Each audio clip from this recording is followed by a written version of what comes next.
Morning. We're finishing it out. We've got just 11 verses. So if you want to join me in John 10, 31 through 42.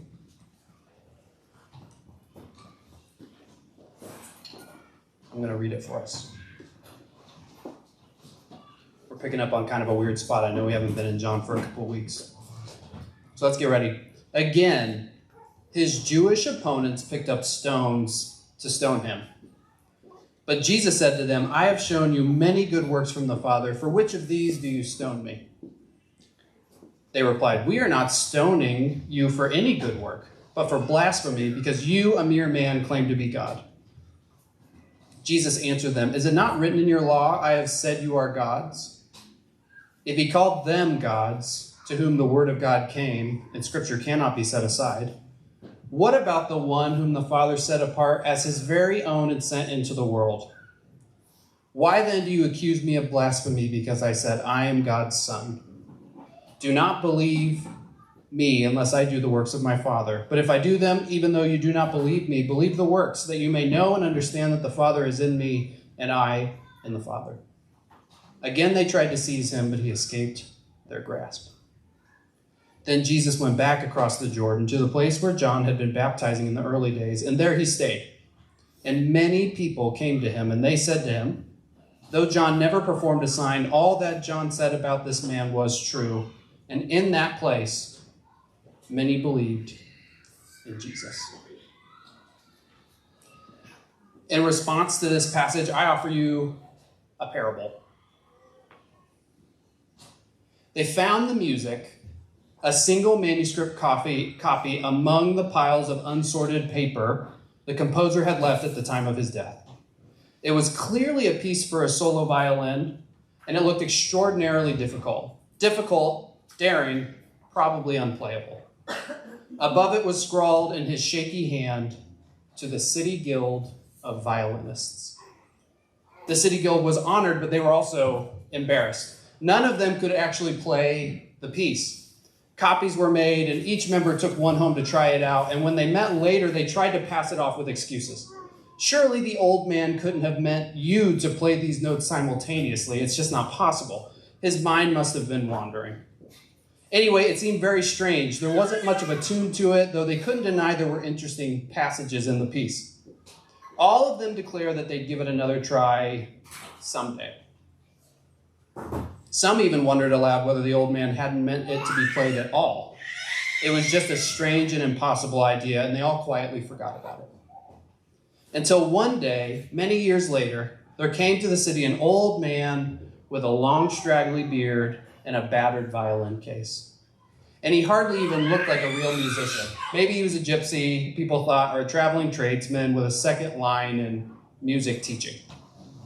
He took lodgings just by the main city square, and not long afterwards, rumors began to circulate of strange and beautiful music being heard after dark. Finally, some of the City Guild gathered under the windows. There was no mistaking it.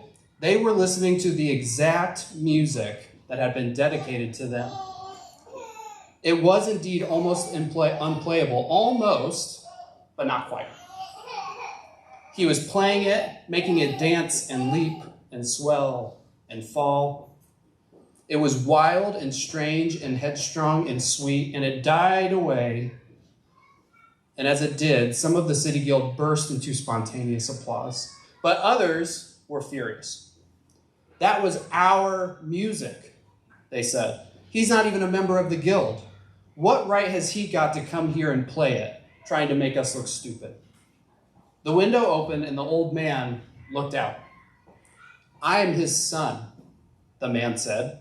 He taught me to play this piece, and he made me a member of the guild before he died. After all, he was the honorary president. Rubbish, shouted the angry violinist. That's a word we need to bring back. You've got no business here. How dare you? And the next morning, the violinist was gone, and the music was never heard in the city again.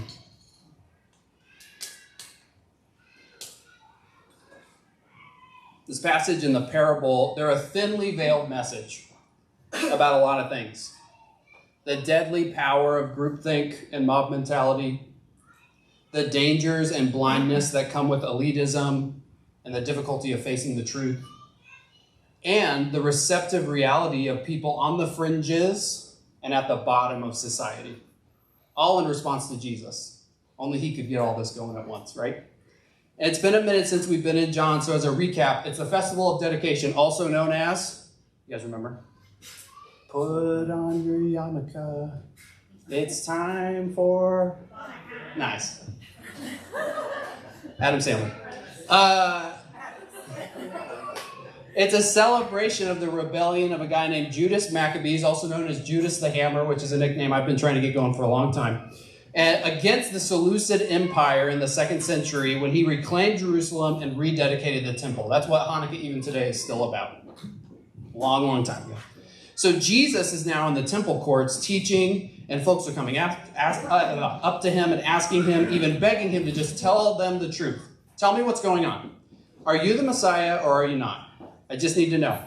We assume that they had messiahship on their mind because Judas Maccabees, that same guy that Hanukkah is dedicated to, he himself said, I am the Messiah, I finally come, and then died. He was killed. So he's the hero of Hanukkah. He did not make the cut. So Jesus responds in this way in verses 25 through 30. I did tell you, but you do not believe. The works I do in my Father's name testify about me, but you do not believe because you're not my sheep. My sheep listen to my voice. I know them and they follow me. I give them eternal life and they shall never perish. No one will snatch them out of my hand. My Father, who has given them to me, is greater than all, and no one can snatch them out of my Father's hand. I and the Father are one. They're upset. They got what they asked for. This is a plain answer to the question that they were asking so far. And we, the readers, have known about Jesus' claim about divinity since literally the first 10 verses of this whole book, right? He is with God in the beginning, and through him all things are made.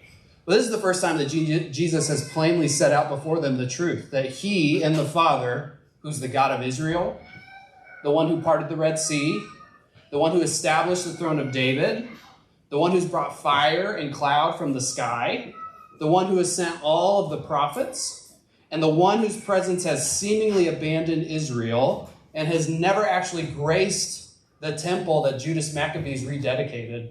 He's never been there. That man and that God are one. That's a big deal. And that is blasphemy. And so we got to throw rocks at him, right?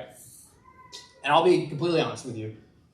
In preparation for today, I found myself getting super annoyed with the Bible. Can anyone relate with that feeling of, all right, it's just me, that's fine. It's all good. You guys keep your stuff. It'll all come out in therapy. I was super annoyed. It's not a new experience for me. I found myself reading and researching this passage and thinking to myself, I get it. We've done this before. Jesus teaches. Everyone gets mad. They try to kill him, and he runs away. We get it, right? I'm annoyed. We've done this for like 4 straight chapters. And so I want to talk about something new. I don't want people here to get bored. I mean, preaching is literally already hard enough. It's exhausting. How about talking about basically the same basic idea week after week after week? Maybe I should make a better slideshow. Maybe I should just show a video of Francis Chan shouting and gesticulating at people because that's what he does and people love it. Maybe I could talk gooder. I could show a video. Let's see what happens. But then I found myself asking this question. How long does it take to understand something? And I didn't know the answer. But I have children. And it takes them at least 1,000,000 times. So it's somewhere between 1,000,000 and 1, probably, times to understand something. How many times do we have to hear the same response to Jesus before we really understand the main idea and it gets into our hearts? I don't know.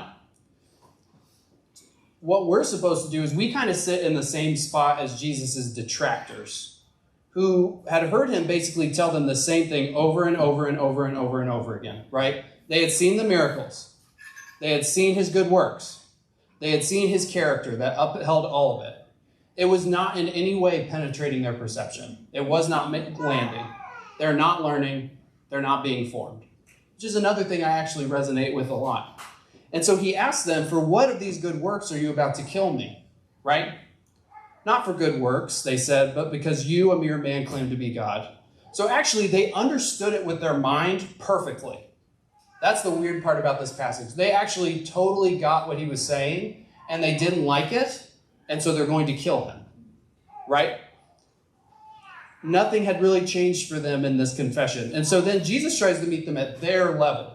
Right? So he quotes scripture, which is something they took very seriously. He quotes Psalm 82. Is it not written, I have said, you are gods? Which the Father wrote in the Psalms in relation to the original people of God who received the law and the Torah before they then made the golden calf and the idol. He's like, because you have this now, you are basically next to gods. This is a really big deal. And so Jesus is like, if God, the Father, is willing to call those people gods, how much more so should I, who's literally the person that the Father has set apart to do his works, how much more so should that apply to me, right? We both agree that Scripture will not fail, and it can't be taken away. So it seems like we're on the same page, right? I love when Jesus meets people where they're at, because it's helpful for me. I need to be able to apply it to myself, Jesus says. He says, regardless of that, though, here's what you can know. Consider my works. Consider the things I've done. If they line up with what you believe the Father should be doing in the world, the things you're upset about, you have no choice but to believe that what I'm doing is true. You have to consider it, because we, the Father and I, are one. And so they try to seize Jesus, but he evades their grasp. I always try to picture that in my brain, but it always looks really cartoony, like he's Deion Sanders, like just juking out of the way. Or is that what Deion Sanders does? Okay. Did? Anyway. He evades their grasp, however he does it. Mob mentality, elitism, fringe receptivity. Here's something I learned this week that I thought was really interesting. According to the Foreign Services Institute, which certifies language practitioners, it takes about 240 practicing hours to have minimal aptitude in a tier 1 language like Spanish. Tier 1 just meaning difficulty, right? Especially if you're an English speaker, there's a lot of overlap between Spanish and English. What's up? You excited? You blew my brain. I had to have 240 hours of sign language practicum. That makes so much sense. Boom. There you go. What? And then more and more hours, obviously, to get more advanced, but just to have a basic understanding, 240 basic hours. For group 2 languages, which are the next tier of difficulty, 480 hours just to get to an intermediate space. Can you imagine spending 480 hours on anything? And then for 3 and 4, it takes 480 hours just to have the absolute lowest level of proficiency.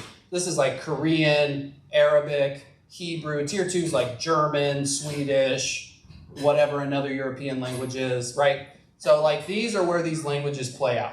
It's a lot of time. Hours and hours and hours. 480 hours, that's at least 3 or 4 days. Do what? 480 hours, 20 20 days. It is. I know. You're right. I was making a joke, but you were serious. That's great. No, you're doing giraffe, am I right? That's repetition. So I've learned 4 languages at different various ways. English, Spanish, Hebrew, and Greek. So 2 of them are languages that people don't even speak anymore. And then, of course, Pig Latin, which is like a 5th. And I can tell you it takes a ton of time. Has anyone here ever had to speak another language or try to learn another language? Right? It takes a ton of time. Repetition, memorization, rules, and then rules that break those rules, and then rules that set new rules because those rules get broken, right? It's a wild experience trying to learn a new thing. And then at some point, you want to stab your eye with a fork, right? Because it's driving you nuts. And then if you keep at it, you wake up one day and it just kind of makes sense. You're like, oh yeah, okay, this clicks. That makes sense. You become fluent. It becomes practical. It becomes your way of life. Your thinking has actually changed, often quite literally, if language scientists are to be believed. It literally changes the way you think about the world when you learn a new language. It's different. Here's the reality of what we face. The way of Jesus is not primarily meant to be a religious system. That's something that has happened, and it did not take us long to turn it into that, but it's not primarily a list of rules and regulations that you follow so you don't get in trouble. That is the prevailing belief of our day, though, about what Christianity is supposed to be, and also that it limits our human flourishing. That's the belief that is most prevalent. The way of Jesus is not a life hack to get what you want out of life, right? Which is another way it gets down. It's not the key to pain-free living. One way to think about the way of Jesus is as a new heart language, right? If it takes 240 hours to learn Spanish, how many hours does it take to totally rewire the way you engage the world? Probably at least 240, maybe. Jeremiah actually prophesied about this idea. Jeremiah 33:31. As Israel was falling around him, God is going to make a new covenant with his people, where instead of being written on tablets of stone, he would write it on their hearts. A new language, a new way of understanding how things are supposed to work, a new way of being. And I will be their God, and they will be my people, he says. It's almost like God knows that the transformation of our hearts, our wounded, beat up, exhausted, self-serving, prideful hearts, would require like this super long, complex, hard process to learn the way of life that we were called to live. It's like he knows that. He knows that many of us are prone to offense, like the Israelites or the guild of violinists, when our identity structures are threatened. He might know that's true. And when our understood place in the world is being challenged, that there's a temptation to be offended. It's like he knows that Satan will tempt us out of our rest in Jesus by whispering false and half-truths, right? Can you be a good Christian if you find John 10:31-42 kind of boring? Are you allowed to feel that way? Or can you be a good Christian leader or a good pastor? Can that be true at the same time if you don't want to do this? Are you even allowed to talk about it or think it? Right? What does it say about me? Here's what it says, I think. This is my opinion. Take it for what it's worth. Here's what I think this passage has to say to us. Number one, we are in process, and we will be in process until the day that we die. It's difficult if you're a perfectionist or someone who just wants things to be over, or if you're like me, you just have a longing for things to be done, right? Like, I just want this thing in my life to be finished, right? The tough thing about life and the way of Jesus is that won't happen. You'll get pieces of it for sure. There will be seasons that do finish, but you will never not be in process, right? What do we do with that? This is the Israelites' stress. Number two, I think something we can learn here is that our world has a very vested interest in keeping us angry and offended because it's really good for business, right? If we can get political ideologies in your face, if we can use social media to keep you in a state of anxiety, if we can create avenues by which you will alienate friends and family because of fill-in-the-blank reason, that's good for business. If we can get you isolated and alone. How many coping mechanisms can we get you addicted to, right?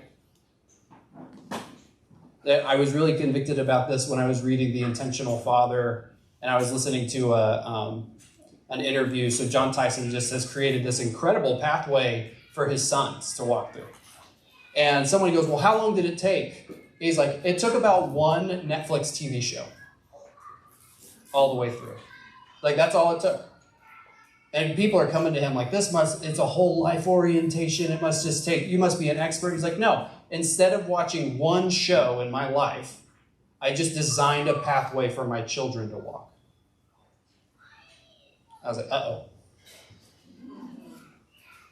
Number three, I think we can learn that Jesus is actually really happy to work with us despite our blindness and stubbornness, right? He knows exactly where the Israelites are coming from. He can meet them on their level. He totally empathizes and understands what they're thinking, right?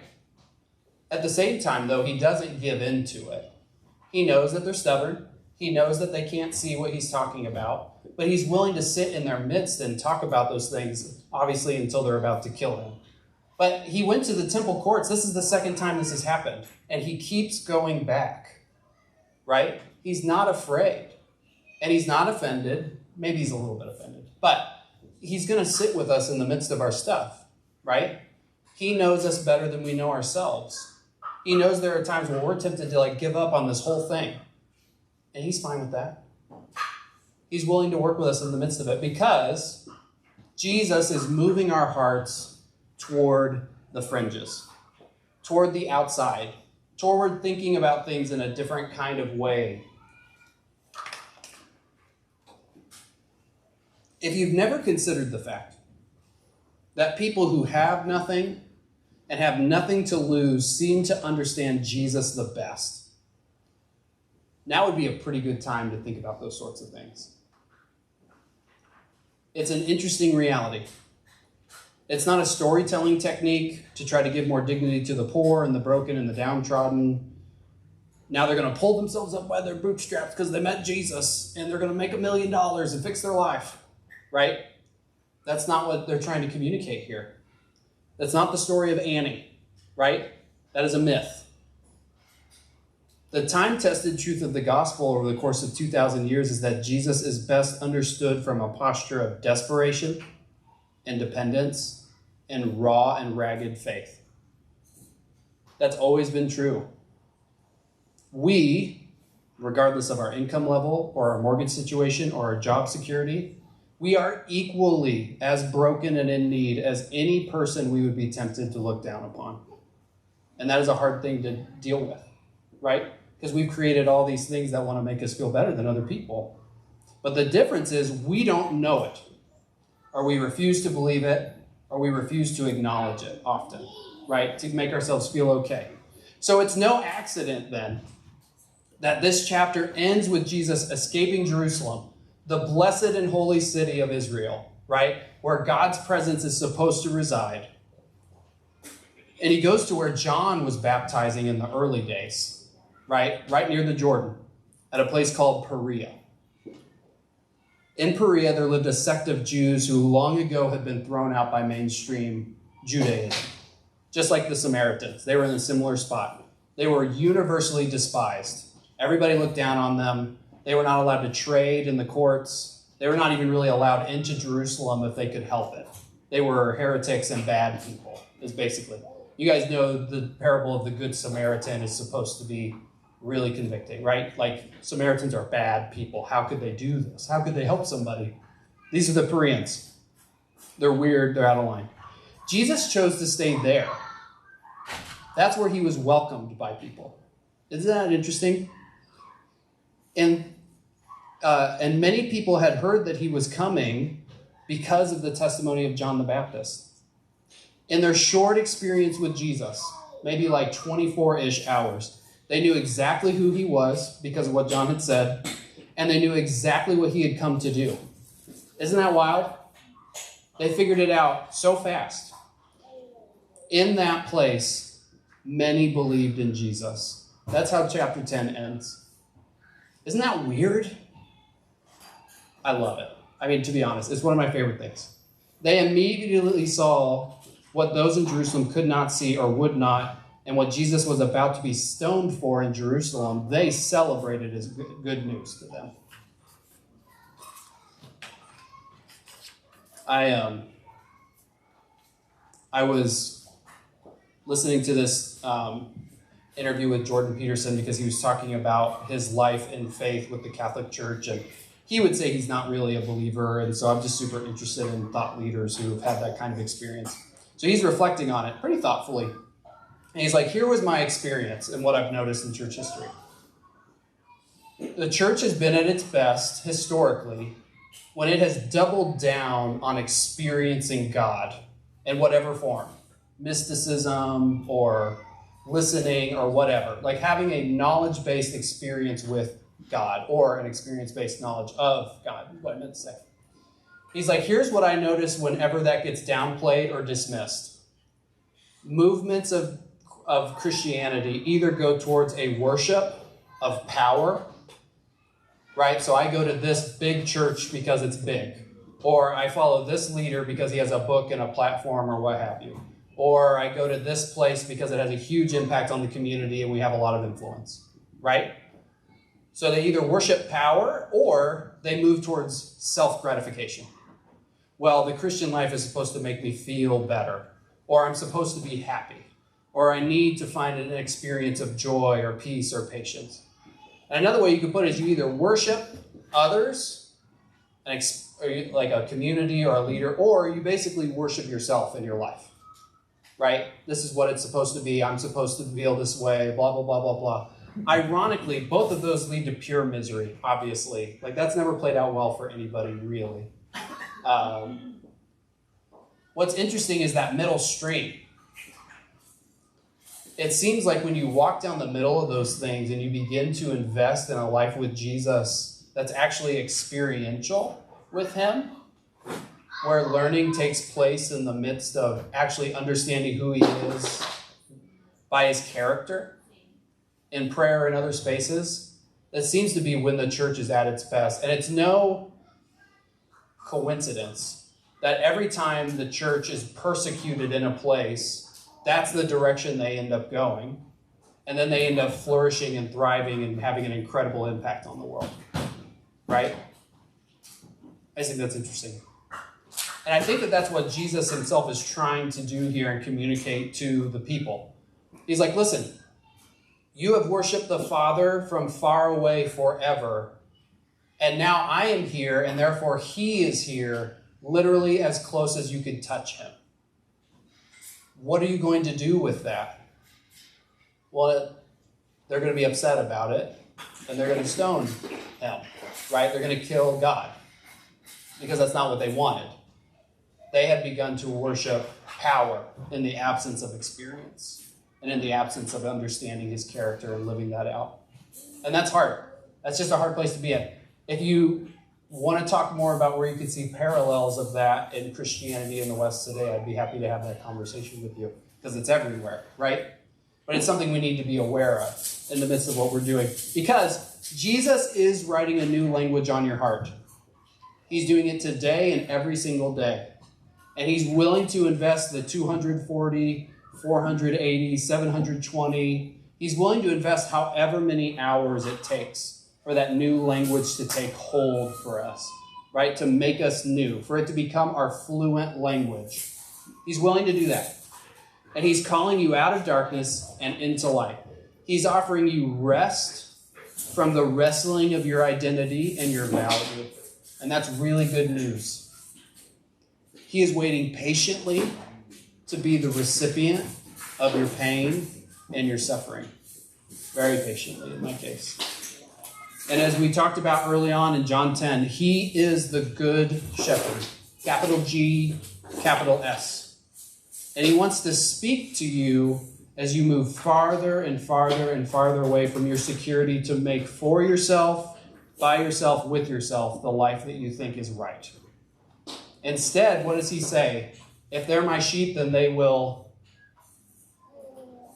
know my voice. Right? Yeah, that's right. Thanks. I appreciate it. It's almost like the most important thing a church could do is facilitate and help people learn how to hear the voice of God. It's almost like that, but that's probably not it. And the question to us today and every day is, will we choose to join him there, at the fringes and at the bottom?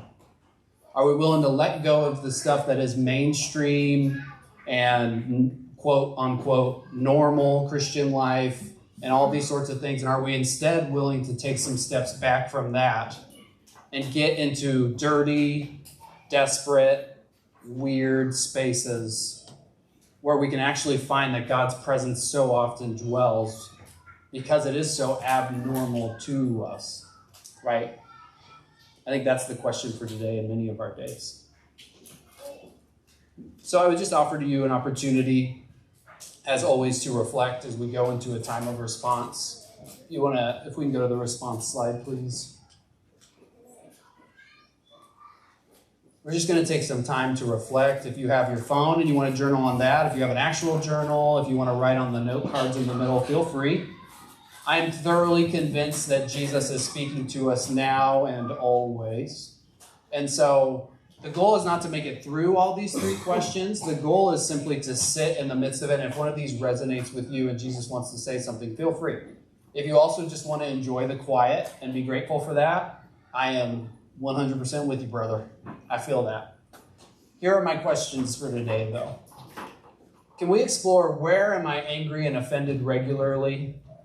And what does Jesus have to say to me today about that anger? Number 2, maybe it will resonate with you. Where am I most frustrated about being in process? Maybe it's because you think you should be farther along. Maybe it's because you think you should be perfect, whatever. Let's reflect on that. And then 3rd, more generally, what does Jesus have to say to me this morning to lay down to be closer to his presence? In addition to that, we do have a prayer page. If you want to go to delcoalliance.org/pray and you have a need that you want prayed for, and we guarantee it will be prayed for, you can feel free to fill that out more extensively. You're welcome to ask people here in the room to pray for you. That's not a problem at all. But this is what we're going to do for a couple of minutes. So if you would join me as I'm just going to invite the Spirit's presence into the space, and then we'll have some music playing in the background, and then we'll reflect for a couple of minutes. So.